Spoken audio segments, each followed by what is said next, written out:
CM కొడుకు సీఎమే అవుతున్నాడు, minister కొడుకు మినిస్టరే అవుతున్నాడు, డాక్టర్ కొడుకు డాక్టరే అవుతున్నాడు, రాజకీయ నాయకుని కొడుకులు రాజకీయ నాయకులే అవుతున్నారు, యాక్టర్ కొడుకు యాక్టరే అవుతున్నాడు.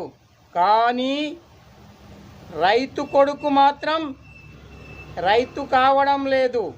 రైతు కావడానికి కూడా భయపడుతున్నాడు.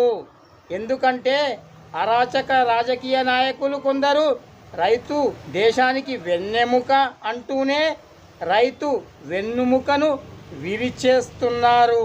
అది గమనించండి.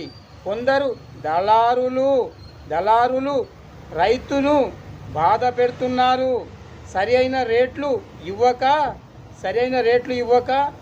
బాధ పెడుతూ గిట్టుబాటు ధర రాక రైతు చివరకు ఆత్మహత్య చేసుకోవలసిన పరిస్థితి ఏర్పడింది. అంటే ఈరోజు ఈ విషయాలన్నిటికీ రాజకీయ నాయకులే కారణం. ఇక రైతు పంట పండించకపోతే దేశంలో అందరూ ఆకలి చావులు చావాల్సిందే. మరి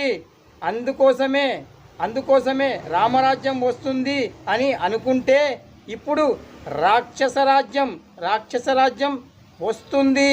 జాగ్రత్త. అరాచక నాయకుల నుంచి, దళారుల నుంచి